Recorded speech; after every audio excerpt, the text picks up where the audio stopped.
Então, vou colocar aqui João Batista, tá? João Batista, ele, no Antigo Testamento, em Isaías 40, verso 3, já viu o anúncio de um profeta que prepararia o caminho de Jesus. Tá? Lá já tem uma profecia sobre João Batista. E ele é chamado de voz que clama no deserto. Ele é considerado também como o último profeta. Jesus também era um profeta, né? Mas assim, tirando o Messias é outro nível, né? Ele é chamado de último profeta, que veio anunciar esses ensinamentos, né? Ele tinha uma pregação, e você percebe que ele tinha um tipo de personalidade muito, muito forte e veemente, tá? E ele é muito, como que eu posso dizer, conhecido por esse tipo de personalidade. Em Lucas 1, do verso 13 ao 17, a gente já tem uma revelação do anjo Gabriel, né, para Zacarias. Você já vê que ele já era específico e especial. Aí tem pré-existência sendo confirmada, tá bom? E falando sobre o nascimento e sobre aquele que já está vindo, tá? Alguns falam que é pré-existência, mas ali é pré-existência, onde ele já é alguém de Deus. Sabe que vocês não percebem que ele é diferente? Ele já veio e tem uma missão enviada. E é interessante que é dito que ele é dito assim, e irá diante dele no espírito e virtude de Elias. Por que é dito no espírito e virtude de Elias? Porque Elias, ele está ligado ao passado, né? Aquela aparição que ele tem no Velho Testamento, que todos conhecem, mas como as figuras ali, os sacerdotes, as pessoas, os hebreus e tal, eles conheciam essa figura de Elias, e eles sabiam que a figura de Elias prepararia o caminho para Jesus antes de chegar. Por isso que o anjo, ele não está mentindo, ele está já mostrando que João Batista, ele é a figura de Elias. Ele veio no espírito de Elias, literalmente. Eu cheguei, inclusive, bem em uma live antigamente, que o entendimento era no espírito e autoridade e poder de Elias. Realmente, no espírito e autoridade de Elias. Mas eu sempre ficava observando esse verso e falava assim, pai, mas aqui tem algum segredo, alguma literalidade, eu quero compreender isso. Me permita compreender e entender isso. Eu sei que ele não é reencarnação, porque Deus sempre colocou, ele não é uma reencarnação, mas ele é Elias. Eu falava, mas como, pai? E fala para converter o coração dos pais aos filhos, os rebeldes à prudência dos justos, né? Então a gente percebe que ele tem toda uma conexão com a figura de Elias, né? Inclusive a morte dele, né? Porque as pessoas falam, e ele morreu? Sim, ele morreu. Tá? Então, ele morreu com o rei Herodes, né? Em Marcos 6, do verso 17 ao 29, você vê toda essa questão da morte de João.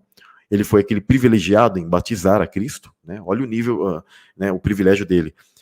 Dentro da história geral, a gente consegue saber que ele foi treinado por uma figura de hebreus chamados essênios, onde eles tinham uma questão de purificação, de alimentação e um outro nível de espiritualidade. Tá? Você percebe que João ele não casou, eles tinham um tipo de voto e purificação total, onde eles praticavam, se lavavam sempre muito limpos, tinha um tipo de alimentação onde ele realmente comia gafanhotos, tá?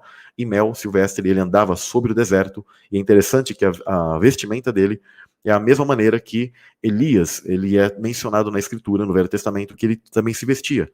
Então ele se vestia de uma espécie de vestimenta chamada de pelos lá, meio excluído da sociedade, mas na verdade não é que ele era excluído, ele se separou. Né? Então quando ele chegou, ele tinha uma missão específica. Quando Maria e Isabel se encontram, né? Ele até salta no ventre ali, porque você vê como que no ventre da mãe, a criança ela já está tendo o julgamento de Deus, Deus já conhece, né? Por isso que ele conheceu a Esaú, ele já sabia que Esaú era maligno, era mau, né? E estava lá e Deus se aborreceu dele. Então, no ventre, a criança ela já mostra o comportamento dela, como ela é e tal, ela já está sendo julgada por Deus. E sendo Jesus batizado, João ele sabia que ele teria uma missão muito específica. Mas até então, ele não saberia que ele um dia viajaria para o passado para preparar os caminhos do Messias. Esse é o grande segredo. Tá? Jesus ele é enfático quando ele fala sobre João. Tá? Deixa eu colocar aqui. Ó. Muito interessante. Ó. Mateus 17, verso 11 diz, e Jesus respondendo, disse-lhes, em verdade, Elias virá primeiro e restaurará todas as coisas. Preste bem, Jesus falando, tá? Mas digo-vos que Elias já veio e não o reconheceram, mas fizeram-lhe tudo o que quiseram. Inclusive, ele já estava se referindo à morte que João Batista iria ter. Assim padecerá também nas mãos deles o Filho do Homem. Então entenderam os discípulos que lhes falara de João Batista. Não sei se Jesus chegou a revelar para eles que João Batista morreria, inclusive, mas em dado momento ele seria enviado ao passado, através de um portal dimensional, para preparar o caminho para que nada fosse interferido. Isso prova que, inclusive, a viagem no tempo e as questões atemporais que a Bíblia menciona, elas são tão verdadeiras que o mal, por que ele foi enviado, se ele nasce na época de Cristo, ele é enviado ao passado para que nada ocorrera, isso prova que Satanás ele tinha um certo tipo de poder de tentar mudar as linhas do tempo. Isso é muito, para muitas pessoas, uma coisa parece que de ficção científica, mas ele tinha certo tipo de força de tentar mudar as questões de que Jesus nascesse. Por isso que ele estava constantemente tentando matar sempre esses prometidos, como quando Moisés estava chegando, as crianças dos hebreus estavam sendo mortas. Perceber que esses filhos do maligno, eles sempre quiseram interferir nessa questão atemporal. Então, João, ele teve um tipo de missão específica, por isso que Jesus ele diz que dos nascidos de mulher, não haveria ninguém como ele, porque ele foi o único que chegou a nascer e também foi enviado a um tipo de missão de ficar andando entre nós aqui, mas pelo passado, por um portal. E a grande prova interessante é que, quando você vai estudar sobre Elias, você jamais verá menção sobre os pais dele, nem de onde ele era originário em si. Ele era chamado de Elias, o Tisbita, ligado à região de Gileade, onde está conectada, sabe o quê? Ao Jordão, ao leste do Jordão. Coincidentemente, provavelmente ali há um portal dimensional. Então Elias, ele simplesmente era João Batista, quando ele morre, e ele ascendeu para a glória, e Jesus ele permitiu que ele viesse ao passado para que ele preparasse esse caminho. Por isso que ele luta veementemente contra os profetas de Baal e contra Jezabel. É interessante que nós vemos a questão de Herodes e Herodias. Herodias, dentro do meu entendimento, tá? E para vocês, eu falo que isso é uma verdade, mas para vocês eu coloco como uma hipótese, porque não são todos que têm estrutura para compreender isso. Mas Herodias, ela é Jezabel também, reencarnada. Ela é a famosa figura da mãe das abominações, onde ela constantemente veio ao nosso mundo e deu à luz a vários tipos de reis e imperadores malignos. Tá? E obviamente ela tinha uma questão do incesto, onde João, inclusive, acusa ele e fala, olha, você está cometendo incesto com ela e tal. E no final, Salomé faz uma dança, inclusive, provavelmente até provocativa ao próprio pai. Isso é estranho, né? Esses caras eles sempre cometiam incestos em cima de incestos, e tal. E Herodias que incitou a Salomé, que era filha deles, para que ela pedisse a cabeça de João Batista. Ela tinha ódio de João Batista. É possível que ela sabia quem ele era. Tá? Só que é interessante que nesse enviar de Deus da figura de Elias para o passado, ele é aquele responsável por combater a Jezabel, que também é essa figura mãe das abominações, só que naquele tempo passado. E Elias, ele é uma das duas testemunhas que será enviado para combater a besta diretamente.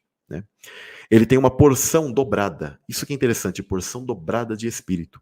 Por isso que ele é aquele que dá essa porção dobrada a Eliseu. Inclusive, ele deixa o traje dele ali, com Eliseu como dizendo, você vai passar de gerações, eu sei que para onde vai no futuro. Isso aí vai chegar até a mim mesmo, mas quando eu nascer. Complexo isso, Um pouco estranho para alguns, mas isso é muito interessante. A escritura, ela, na verdade, é o local ou a fonte de todas essas filmes de ficção científica que eles falam sobre viajar a passado e futuro, etc., onde, na verdade, ela é a fonte de tudo isso, mas as pessoas mal imaginam, E então, Elias é esse que é a figura de João Batista, mas como um outro ministério. Por isso que você não percebe a fonte de paz ou nascimento. A cultura hebraica, inclusive, eles são cheios de colocarem Elias como uma espécie de figura enigmática que anda entre nós até os dias de hoje. Isso é muito interessante. E há um mistério do livro de Malaquias, que eu quero mencionar com vocês. Isso é uma revelação também muito interessante. Quando você faz estudo do livro de Malaquias, a figura de Malaquias, ele é, cronologicamente, o último profeta, o último escrito. E ele é misterioso.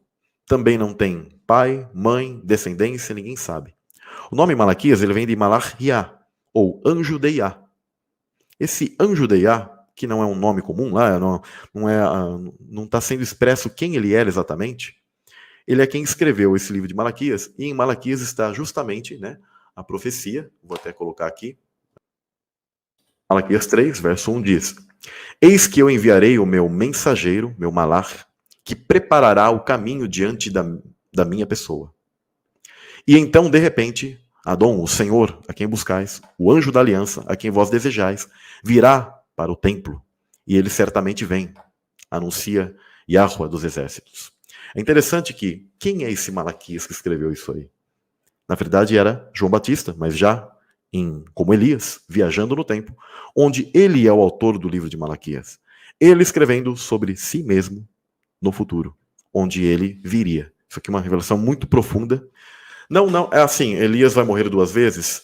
Na verdade, a pergunta é, para que você compreenda, Ricardo Cunha, Lázaro, ele morreu quantas vezes? 2, né? Que a gente tem menção. Então, João Batista, ele morre. Elias, ele na verdade não morre, mas ele vai morrer quando ele enfrentar a besta, ele será morto. Né? Só que ele vai ressuscitar. Não, agora, reencarnar não. Agora, morrer várias vezes, né? Essas pessoas elas já morreram. Um exemplo, aqueles que também ressuscitam na época de Cristo, eles já tinham morrido e eles foram levantados ali para dar testemunho de Cristo. Então, nós compreendemos que ele, como eu posso dizer, ele morreu mais de uma vez. Né? Então, isso não é nenhum problema. O pessoal está compreendendo tudo, né? Então, Elias, ele é simplesmente João Batista vindo para preparar o caminho do Messias. E o escritor de Malaquias é Elias, tá bom? Onde ele escreveu sobre ele mesmo, inclusive. Você percebe que o escritor de Malaquias, a figura de Elias e João Batista, eles batem completamente com a questão do sacerdócio. Contra os sacerdotes malignos, aqueles que eram infiltrados entre aqueles sacerdotes que eram semente da serpente. Por isso que ele trata muito contra os pecados sexuais, contra toda essa questão. Tá? Isso é uma coisa muito importante vocês compreenderem. Os milagres e profecias de Elias, para vocês terem uma ideia, por exemplo, em 2 Reis, capítulo 2, verso 8, com a capa dele, ou seja, o utensílio sagrado, ele abriu o Jordão. Algo eletromagnético, onde, de maneira diamagnética, porque a água é diamagnética, o Jordão se abriu. Tá?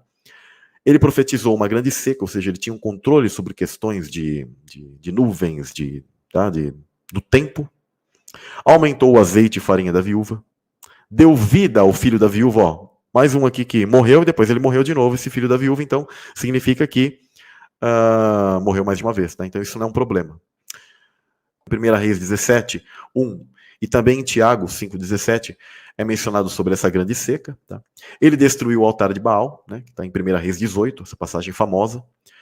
Em 1 Reis 18 também, ao fim do capítulo, está a questão do que ele decretou o fim da seca.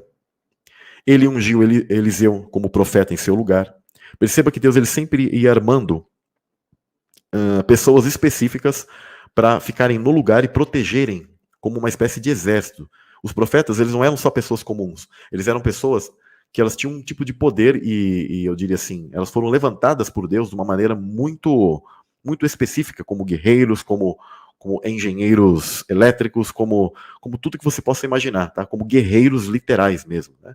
E aqueles que proferiam a palavra de Deus e como vigilantes, como aqueles guardiães, tá? Aliás, a questão dos vigilantes na cultura hebraica, ela sempre foi conhecida. E os vigilantes, eles eram conhecidos como seres angelicais que vinham, tomam a forma humana e estão entre nós. Tá? Só que eles eram conhecidos como seres que tomavam a forma humana e não chegavam a nascer como homens. Isso é bem interessante. Agora, estes 7 espíritos de Deus, eles são específicos, eles são seres angelicais, assim como você e eu também somos anjos, mas nós participamos de carne e sangue. Então temos uma diferença. Né? Então isso é bem interessante. Profetizou a sentença de Jezabel, a morte de Acasias. Ele também tem a questão dos 102 homens que são consumidos pelo fogo. Profetizou a ruína e morte de Jorão, que era rei de Judá. Né? E aí ele passou essa porção dobrada de poder para Eliseu. Isso é interessante. Por que dobrada? Porque João, ele já veio aqui, ele né, chegou a morrer, mas ele retornou como figura de Elias, misteriosa, que não tem sua morte relatada. Você vê que o fim, Elias ele está com um pouco de pressa, ele tinha um local marcado, e um lugar onde ele vê que uma carruagem de fogo vem, e por um redemoinho ele adentra, ou seja, ele adentrou num portal dimensional para viajar no tempo. Com certeza, para vir ao nosso tempo e ser uma das duas testemunhas, assim como Enoque. Tá? Então, isso é bem interessante. E ele passa essa questão, e é interessante que ele passa essa ferramenta a Eliseu, ele deixa essa capa. Tá? Isso aqui também já é uma prova da questão do traje de Adão, dessa capa de Adão, tá? Onde ela foi sendo passada e existia esse utensílio. Por isso que os filmes eles são cheios de colocar uma espécie de amuletos, de instrumentos, de armas, de acessórios específicos. Né? A gente vê, por exemplo, o Doutor Estranho, que viaja dimensões, e ele tem uma capa. Né? Aquilo é um plágio da figura de Elias, em outras palavras. Né? Vocês estão compreendendo? O pessoal brincando aqui. Benini é Elias? Não, né? Eu tenho uma mensagem apenas muito, talvez, profunda, sim, que Deus ele me deu, tá? Mas ela não, como eu posso dizer, não tem nada a ver com ele. Estou muito longe dele. Apesar que o Messias, ele diz que nós, como menores, somos maiores que estes, né? Possivelmente porque hierarquicamente nós estamos ligados a algo muito grande nos céus, mas aqui estamos, pessoal. Então só que nós temos um privilégio de estarmos em um momento onde a porção, tá, dobrada da questão do conhecimento, do Espírito de Deus está sendo derramado sobre nós. Só que as pessoas, eu percebo que nós somos um pouquinho, né, um punhado de pessoas. Não somos a grande multidão a maioria da população mundial, né? A maioria hoje está o quê? Vocês estão aqui assistindo essa live. E a maioria está o quê? Assistindo algum lugar, ou está em algum lugar enchendo a cara, dançando, ou sei lá o que está fazendo, né? Aqui fala, mas se ele voltou do futuro depois de ser morto e vence a Jezabel, faria sentido esse cansaço dele? Não entendi a pergunta. João, ele não voltou do futuro. João nasceu naquele momento. Ele que foi ao passado. Tá? Isso que precisa ser compreendido. Tá? Ele foi ao passado e preparou o caminho para que a descendência de Satanás não mudasse alguma coisa na linha temporal. Então ele foi como um guardião ali de Israel naquele tempo. E inclusive escreveu o livro de Malaquias já profetizando sobre si mesmo.